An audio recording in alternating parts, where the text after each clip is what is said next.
The security guard laughed right in my face. "Nice try, ma'am, but I see the CEO's wife every single day." He pointed across the lobby. "There she is now." That's when my world tilted sideways, because walking through those glass doors with a designer handbag and my husband's favorite coffee wasn't some stranger. It was my sister Sarah. "Where are you watching from today? Drop your location in the comments below and hit that like and subscribe button." Let me back up and explain how I got to this moment of pure humiliation. 3 months earlier, my husband David had gotten the promotion of his dreams, CEO of Henderson & Associates, a prestigious downtown firm. The catch? The company was 2 hours from our suburban home. "It's temporary," he'd assured me, kissing my forehead like I was a child. "Just until we figure out the logistics." I'm Margaret Foster, 52 years old, and apparently naive enough at my age to believe that 3 months of weekend visits and daily phone calls would be enough to keep a 28-year marriage intact. David had always been charming, the kind of man who remembered anniversary dates and brought flowers for no reason, the kind who made other wives envious at dinner parties. At 54, he was still devastatingly handsome, with salt and pepper hair and the kind of confidence that came from years of success. "Maggie," he'd say in that warm voice that used to make my knees weak, "you know I'd never do anything to hurt us. This job is for our future." Our future. What a joke that turned out to be. Sarah had been my constant companion through those lonely months. My younger sister by 4 years, she'd moved back to town 9 months ago when her marriage to Richard started falling apart. "Just temporarily," she'd said, echoing David's favorite phrase. She'd curl up on my couch with wine and tissues, crying about her husband's emotional distance while I rubbed her back and made supportive noises. "Men are such liars," she'd sob. "How do you know David isn't changing up there in the big city?" I'd laugh it off. My David wasn't like that. My David called every night at exactly 8 o'clock. My David sent sweet text messages and promised to come home every Friday. The irony wasn't lost on me now. Over the years, David had gradually trained me not to ask too many questions about work. "Business is boring." "Sweetheart," he'd say, whenever I showed interest in his projects. "Let me handle the stress so you don't have to." He'd made me feel protected, sheltered from the complicated world of corporate politics. Now I realized he'd been training me to be the perfect Mark. I'd planned the surprise for weeks. David's 54th birthday was coming up, and I wanted to do something special. Something that would remind him why he married me in the first place. I'd gotten his assistant's number from his business cards and convinced her to help me coordinate the surprise. I'd bought a new dress, blue, his favorite color, and made reservations at that Italian restaurant he'd mentioned loving. Sarah had been so supportive. "That's such a sweet idea," she'd gushed. "David is lucky to have someone who cares so much." She'd even helped me pick out the dress, insisting the blue one was perfect. "It brings out your eyes," she'd said. Now, standing in that marble lobby watching my sister chat with the security guard like they were old friends, I realized she'd been right about one thing. Men are liars. She'd just forgotten to mention that sometimes women are too. The guard was still talking. "Mrs. Henderson comes by every day around this time. Real nice lady, always has coffee for her husband." Mrs. Henderson. My married name, my identity. Being worn by my sister like a costume. Sarah finally noticed me standing there. For just a second, her face went completely white. Then, like the actress she'd always been, she recovered. "Maggie!" she called out, walking toward me with arms outstretched. "What a surprise! What are you doing here?" What was I doing here? I was discovering that my entire life was a lie. "I came to surprise David for his birthday," I managed to say, though my voice sounded like it was coming from underwater. Sarah's face did this little twitch, barely noticeable unless you'd known her your whole life like I had. "Oh, honey," she said, reaching for my arm. "Didn't David tell you? He had to fly to Chicago this morning. Emergency client meeting." Her voice was smooth as silk, but I caught the slight tremor. Sarah had never been as good a liar as she thought she was. The security guard looked confused. "But ma'am, Mr. Henderson is upstairs. I saw him go up an hour ago." Sarah shot him a look that could have frozen hell over. "You must be mistaken, Tom." Tom. She knew his name. Of course she did. I was beginning to understand how much planning had gone into this deception. "Actually," Tom continued, bless his honest heart, I was just telling your sister here how you come by every day. Mrs. Henderson, right? He looked between us, finally seeing the family resemblance. Wait, are you two sisters? The silence stretched like a piano wire about to snap. This is awkward, Sarah laughed, but it sounded forced. Maggie, maybe we should talk privately. Oh, we're going to talk, I said. But first, I'm going upstairs to wish my husband happy birthday. Sarah grabbed my elbow. Maggie, please, let me explain. Explain what? Explain why you know the security guard's name? Explain why you're carrying coffee for my husband? Or maybe you want to explain why he thinks you're Mrs. Henderson? People were starting to stare. A woman in a power suit paused by the elevator, clearly listening. Two men in expensive suits had slowed their conversation to watch our drama unfold. Ladies, Tom interrupted nervously, maybe you should take this somewhere private? Sarah was gripping my arm now, her perfectly manicured nails digging in. Maggie, you don't understand. It's not what you think. Really. Because what I think is that you've been playing house with my husband while I've been home feeling sorry for you about your marriage problems. My voice was getting louder, but I didn't care. What I think is that every night when he called me at 8 o'clock, you were probably sitting right there listening. The color drained from Sarah's face completely. That's not— Ladies! A voice boomed across the lobby. I turned to see David stepping out of the elevator, straightening his tie. His face went through about 6 different expressions in 2 seconds. Surprise, panic, guilt, and then something that almost looked like relief. Maggie, he said, walking toward us with that easy confidence I'd fallen in love with 28 years ago. What a wonderful surprise. He leaned in to kiss my cheek, like everything was perfectly normal, like his wife and his mistress meeting in his office lobby was just another Tuesday. But I stepped back. Happy birthday, darling, I said sweetly. I brought you a present. David's eyes darted to Sarah, then back to me. You didn't have to— Oh, but I did. I brought you the gift of truth. I looked around the lobby at all the people pretending not to listen. You see, I was going to surprise you with dinner and a romantic evening. Instead, I get to surprise you with the fact that I know you've been screwing my sister. The lobby went dead silent. David's charming mask finally slipped.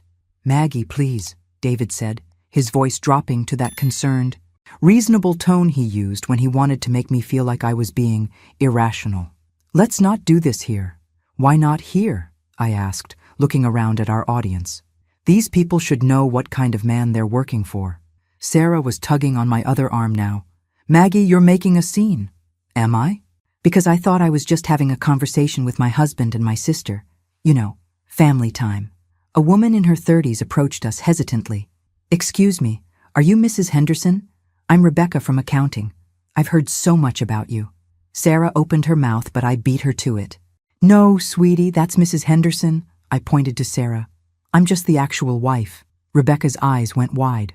Oh my God! David stepped forward, his CEO persona kicking in.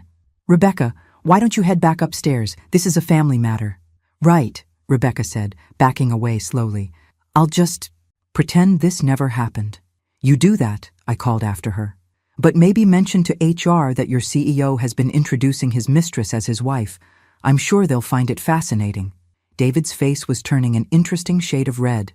Margaret, that's enough. Margaret, not Maggie. He only used my full name when he was really angry. Well, join the club, sweetie. Is it enough? Because I don't think it is. I turned to Sarah. How long? She was crying now. Real tears, not the crocodile tears she'd been shedding on my couch for months. Maggie, I never meant for this to happen. How long? I repeated. 7 months, she whispered. 7 months. I did the math in my head. So you started sleeping with my husband before you even filed for divorce from Richard. Sarah's sob echoed through the marble lobby. And you? I turned to David. When exactly were you planning to tell me? After you'd fully moved your girlfriend into your new life? She's not my girlfriend, David said. Which was exactly the wrong thing to say. You're right, I said. Girlfriends are for single men. Mistresses are for married men who lie to their wives. Tom the security guard cleared his throat. Folks? Maybe you could— Don't worry, Tom, I said. I'm leaving. But first, I want you to know something. For the past 3 months, every time this woman came in here claiming to be Mrs. Henderson, she was lying. I'm Mrs. Henderson, Margaret Foster Henderson, and I've been married to that man for 28 years. Tom looked mortified. Ma'am, I'm so sorry. I had no idea. Of course you didn't. They fooled you completely.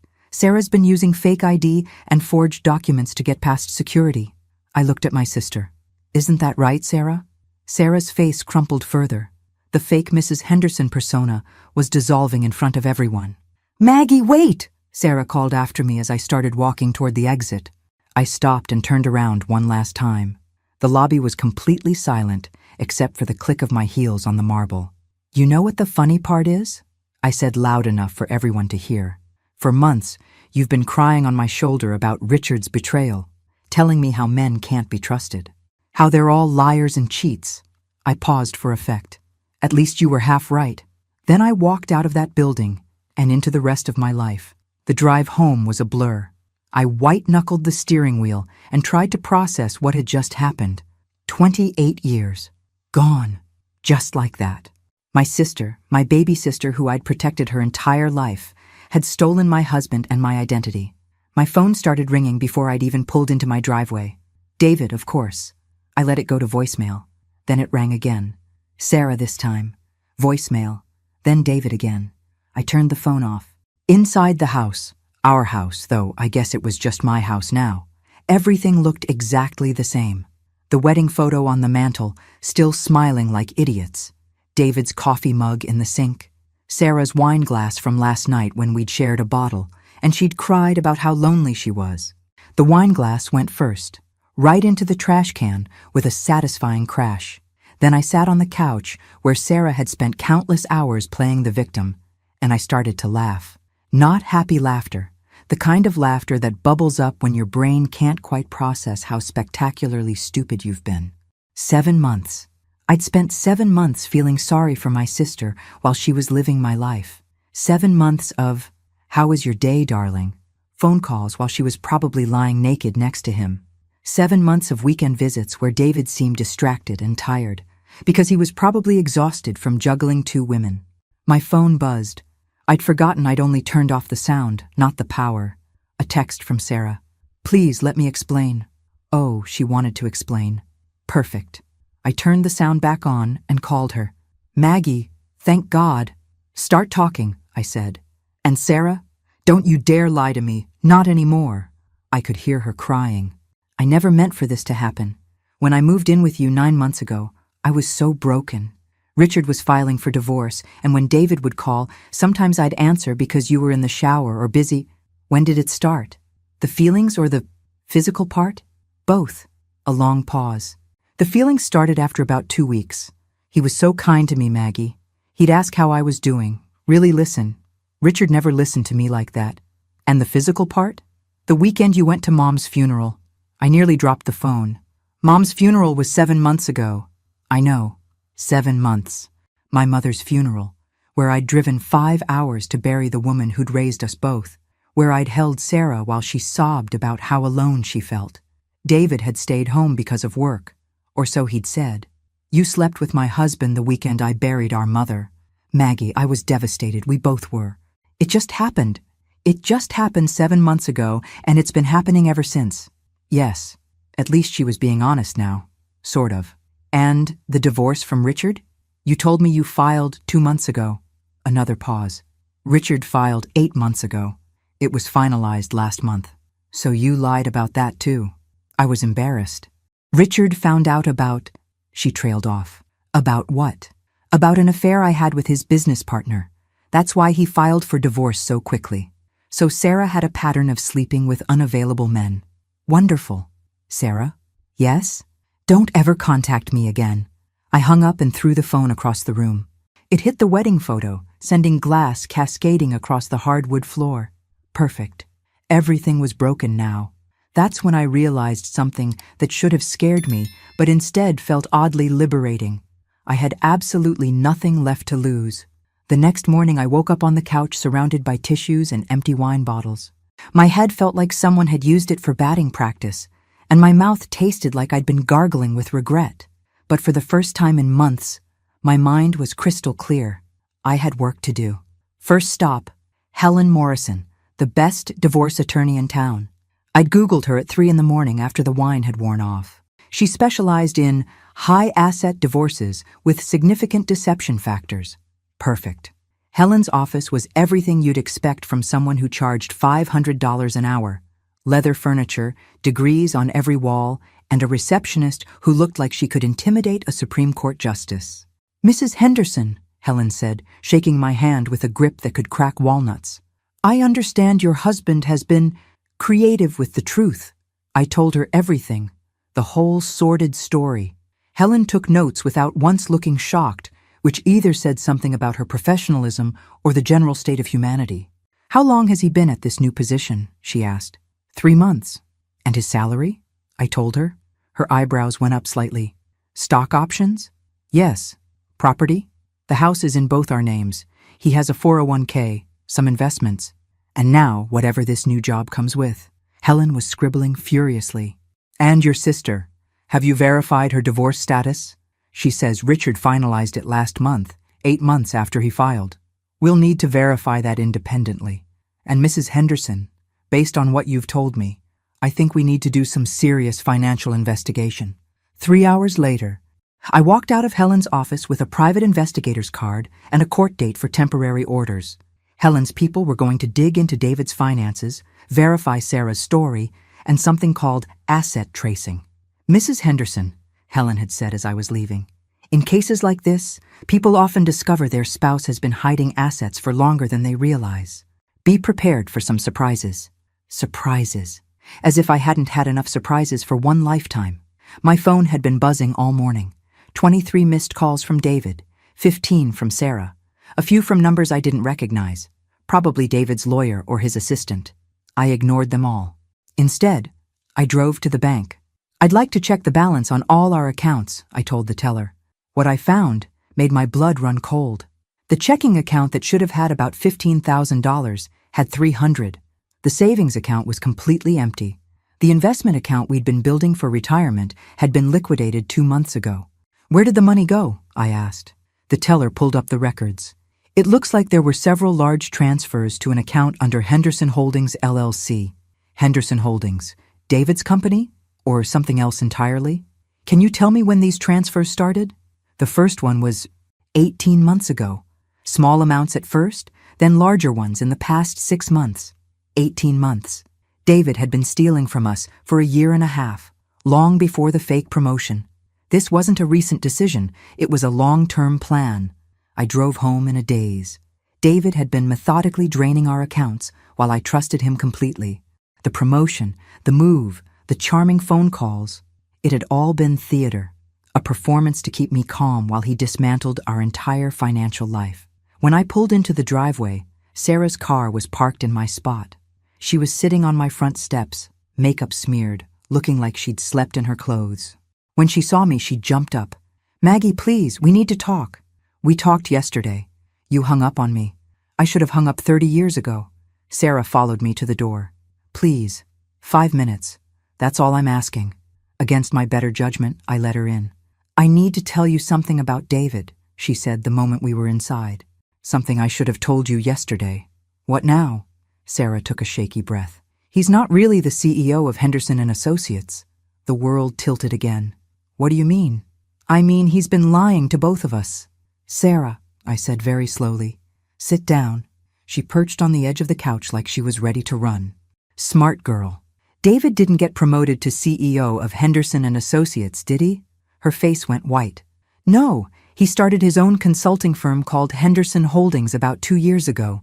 He's been using that to con people. 2 years.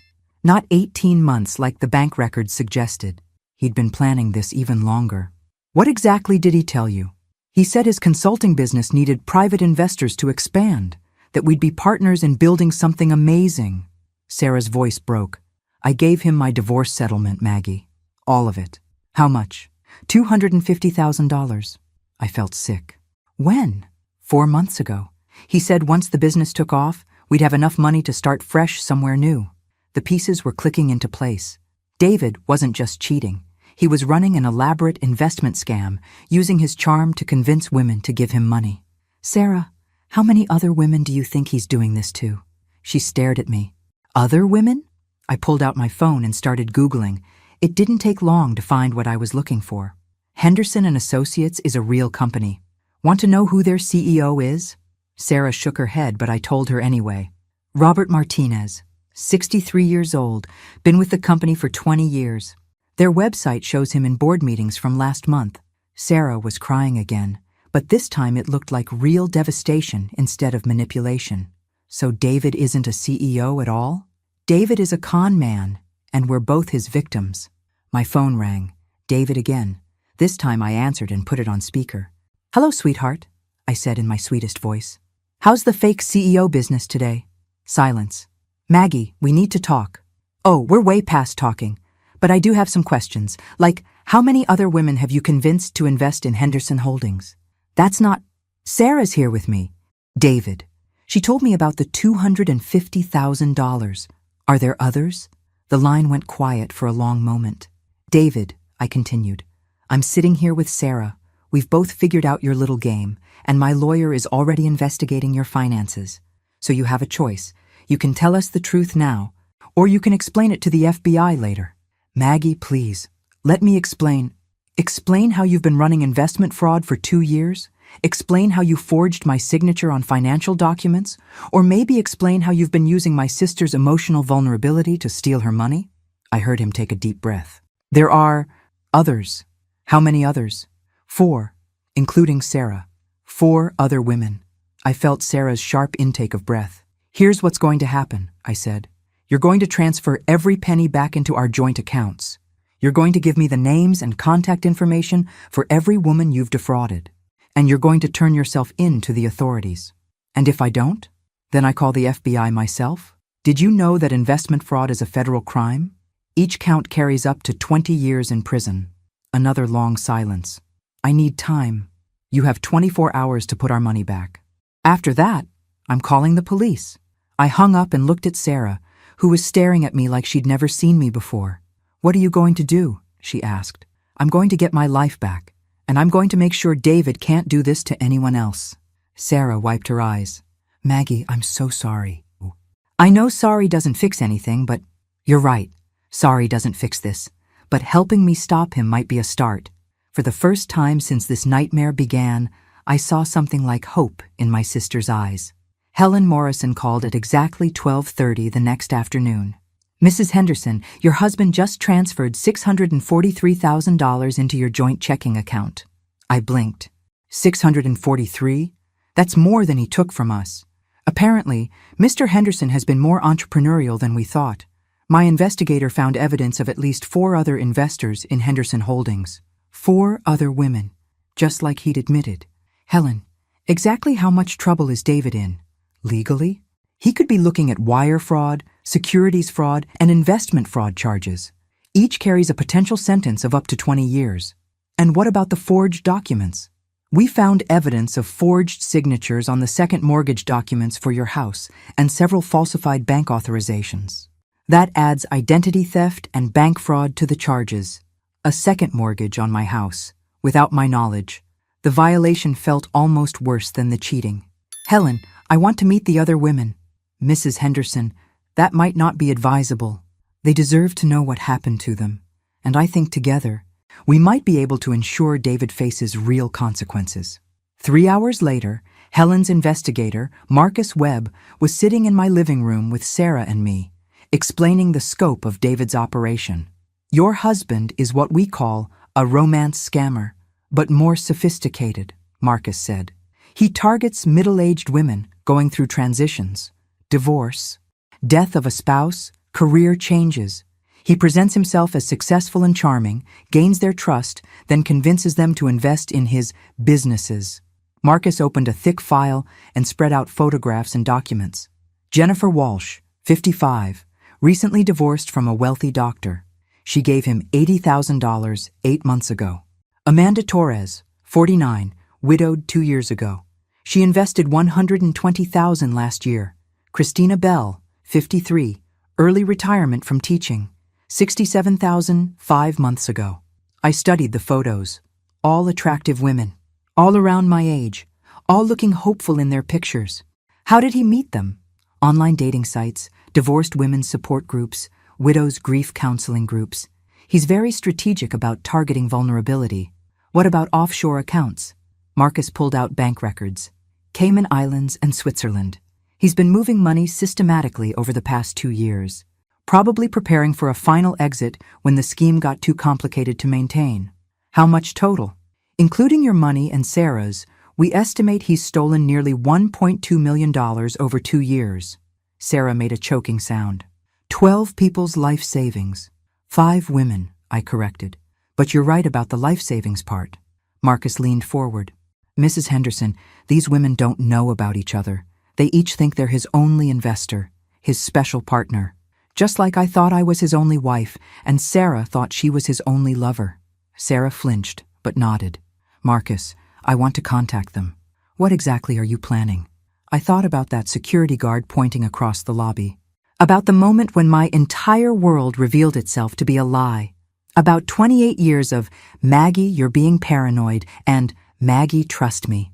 I'm planning to give David the biggest surprise of his life. Marcus grinned. I like the way you think. But Mrs. Henderson will need to be careful. If David suspects we're organizing his victims, he might run. Then we'll have to be smarter than him. Sarah looked up from the photos. What do you need me to do? It was the first time she'd asked how she could help instead of asking for forgiveness. Maybe there was hope for us after all. You're going to help me contact these women. And then we're all going to have a conversation with David that he'll never forget. 3 days later, I was sitting in a coffee shop downtown with 3 women I'd never met, but who'd all been intimate with my husband, emotionally, if not physically. The conversation was exactly as surreal as you'd expect. So he told you he was a CEO too? Jennifer Walsh asked. She was elegant in that understated way that comes from old money and good breeding, wearing a simple sweater that probably cost more than my car payment. Henderson and Associates, I confirmed, complete with business cards and a downtown office address. Morrison Investment Group for me, Jennifer said.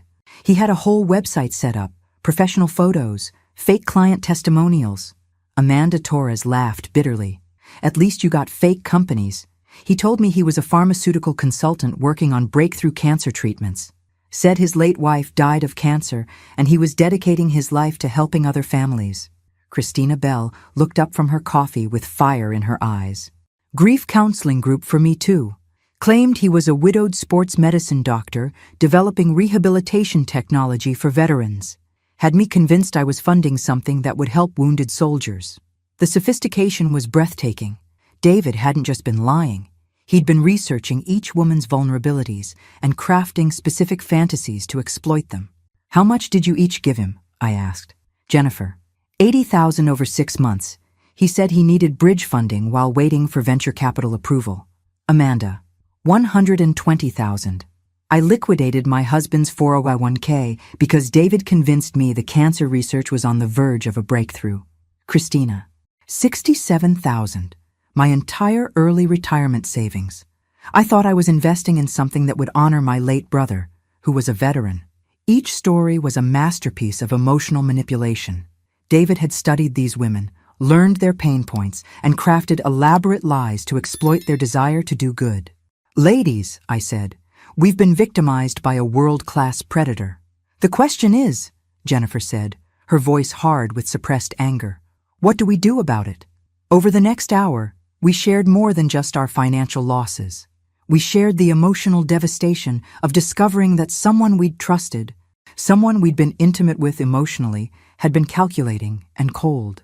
I haven't been able to trust anyone since I figured it out, Amanda said. My own daughter thinks I'm becoming paranoid. I stopped going to grief counseling, Christina added. If David could fool me there, who else is lying? I felt a surge of protective anger for these women. David hadn't just stolen money. He'd stolen their ability to trust again. Here's what I think we should do, I said. We're going to confront him, all of us, together. Jennifer looked skeptical. Why would he agree to meet with all of us? I smiled. Because he won't know you're coming. The plan was simple, but required careful coordination. David had been texting me non-stop, begging for a chance to explain everything and work things out. I'd finally agreed to meet him for dinner at Romano's, the Italian restaurant where we'd had our first date 30 years ago. Sentimental manipulation at its finest. What David didn't know was that Jennifer, Amanda and Christina would already be at Romano's when we arrived. Marcus Webb would be recording everything from a corner table with professional equipment, and Sarah would be outside as backup in case David tried to run. "What if he recognizes us?" Christina asked. "He might," I admitted, "but that's part of the point. I want him to see all of us together and realize that his carefully compartmentalized world is falling apart." Amanda leaned forward. "And then what? He apologizes and we all feel better? Then we give him a choice. He can cooperate with the FBI investigation and help us recover everyone's money. Or he can face federal charges without any plea deal possibility." Jennifer smiled for the first time since I'd met her. "I like it. When do we do this?" "Tomorrow night," I said. "Ladies, it's time to take our power back." Friday night arrived with the kind of crisp autumn air that used to make me feel romantic. Now, it just felt like justice. I arrived at Romano's 15 minutes early and found the other women already positioned around the restaurant. Jennifer was at the bar, looking like she was waiting for a date. Amanda sat alone near the window with a book, appearing to enjoy a quiet dinner. Christina was at a corner table with Marcus, playing the role of a business colleague discussing contracts. At exactly 7 o'clock, David walked in wearing the navy suit I'd bought him for his birthday 2 years ago. He looked nervous, but hopeful, like a man who thought he might still be able to salvage something from the wreckage. "Maggie," he said, kissing my cheek, "you look beautiful." "Thank you. You look like a lying, cheating con man, but the suit is nice." David's smile faltered, but he pulled out my chair. "I know you're angry. David, before we start talking, there are some people I'd like you to meet." I gestured to Jennifer, who stood up from the bar and walked over. David's face went white. "Jennifer Walsh," I said pleasantly. "I believe you two know each other?" David's eyes darted around the restaurant, finally recognizing Amanda and Christina. "What is this?" "This is accountability," Jennifer said, pulling out a chair and sitting down. "Something you've been avoiding for quite some time." Amanda approached from her table. "Hello, David. Remember me? Amanda Torres, the widow whose husband's life insurance money you stole for your fake cancer research?" David was looking around wildly now, probably calculating exit routes, and realizing Sarah was standing by the front door. Christina joined us last, her voice deadly calm. "Christina Bell, you convinced me to cash out my retirement to fund fake veteran rehabilitation programs." The restaurant had gone quiet around us. Other diners were pretending not to stare, but the drama was too compelling to ignore. "Please sit down, David," I said. "We have so much to discuss." David sat heavily, trapped by 4 women and the weight of his own lies. "Ladies," I continued, "I think it's time David explained his business model." "Maggie, please," David started, but Jennifer cut him off. "Actually, David, I have a question. When you were telling me about your late wife's cancer battle, were you thinking about the $80,000 I'd given you? Or were you genuinely enjoying the performance?" David's mouth opened and closed soundlessly. "Wait," Amanda said, leaning forward. "You told me your wife died of cancer, too. Same story? Different victim?" "He told me he was a widower as well," Christina added. Apparently being married to Margaret didn't fit his narrative. I watched David's face cycle through emotions. Panic, shame, and then something that looked almost like resignation. "You don't understand," he said finally. "I never meant for anyone to get hurt." "Then where's our money?" Jennifer demanded. "The business ventures didn't work out." "What business ventures?" Amanda's voice rose. "The cancer research that doesn't exist? The investment firm that's just a P.O. box? The sports medicine company that's registered to your home address?" David looked genuinely surprised. "How did you—" "We hired professionals, David," I said. "People who are much better at investigating than you are at lying." Marcus Webb stood up from his corner table, pulling out his private investigator credentials. "Mr. Henderson, I think it's time we discussed federal crimes." As Marcus began explaining the charges David was facing, I watched my husband of 28 years finally confront the magnitude of his deceptions. Wire fraud, securities fraud, identity theft, bank fraud. The list went on. "Ladies," Marcus continued, "Mr. Henderson has a choice. He can cooperate fully with federal investigators, help recover the stolen funds, and potentially receive a reduced sentence. Or he can face the full weight of federal prosecution." David looked around the table at 4 women whose lives he'd destroyed. "What do you want from me?" "We want our money back," Jennifer said simply. "We want you to face consequences," Amanda added. "And we want to make sure you can't do this to anyone else," Christina finished. I leaned forward. "David, you have 24 hours to decide. Cooperate or face 20 years in federal prison." For the first time since I'd known him, David Henderson looked like a defeated man. 2 weeks later, David signed a plea agreement with federal prosecutors. He would serve 8 years in prison and pay full restitution to all victims. The offshore accounts yielded enough money to cover everyone's losses with interest. But more importantly, the four of us had formed something unexpected, a friendship forged in shared survival. 18 months later, I was standing in the conference room of our new consulting firm, Truth Seekers, watching Amanda give a presentation to a room full of federal agents about romance scam prevention. Jennifer was handling our legal affairs.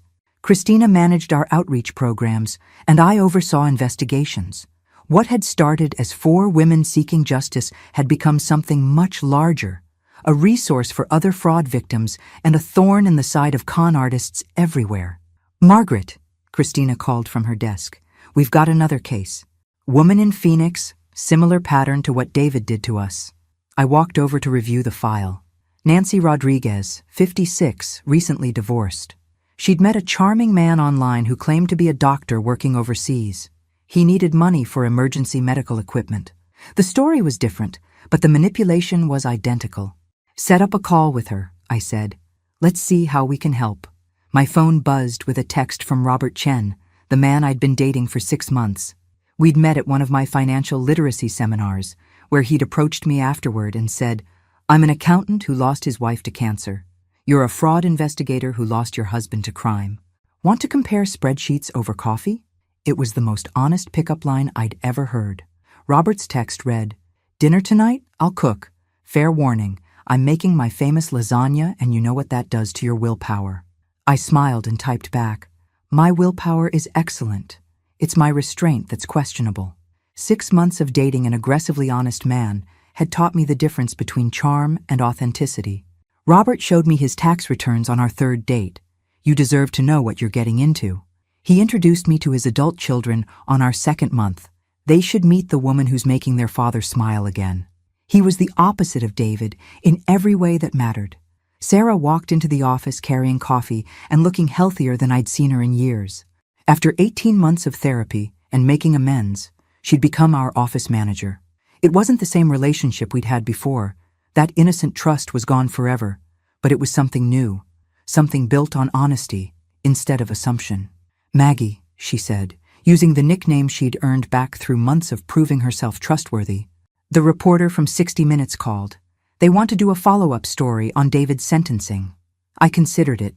The publicity had been good for business, but I wasn't interested in revisiting that particular nightmare. "Tell them no. Our focus is forward, not backward." Sarah nodded. "Also, Jennifer wants to know if you're free for lunch. She's got news about the Peterson case." The Peterson case was our biggest investigation yet, a man who'd defrauded 12 women across 4 states. Jennifer had been tracking him for months. "Tell her yes, conference room at noon." As Sarah walked away, I looked around our office. Photos on the walls showed our success stories, women who'd recovered their money, men who'd been prosecuted for fraud, families who'd been reunited after con artists had torn them apart. On my desk sat a framed newspaper article. 4 women turn personal tragedy into business success. The photos showed us at our grand opening, standing together in front of our Truth Seekers sign. Jennifer with her elegant composure, Amanda with her fierce determination, Christina with her protective fire, and me, Margaret Foster, survivor. My phone rang. Robert's name on the caller ID. "Hey there," I answered. "Hey yourself. I just finished reviewing the quarterly reports you asked for. Your business is growing faster than we projected. Good problems to have. The best kind. So tonight, my place or yours?" I looked out the window at the city where I'd lived my entire life, where I'd been married for 28 years to a man I'd never really known, where I'd built a new life from the ashes of betrayal. "Yours," I said, "but I'm bringing dessert." "What kind?" "The kind that proves I'm full of surprises." Robert laughed. "Margaret Foster, you continue to amaze me." Margaret Foster, not Margaret Henderson. Never again. After hanging up, I reviewed my schedule for the rest of the day.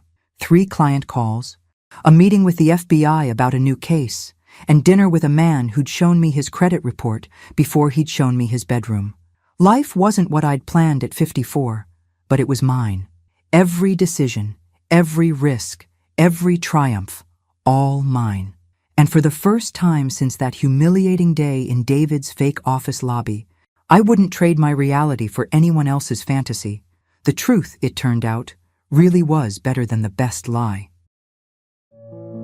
Thanks for listening. Don't forget to subscribe and feel free to share your story in the comments.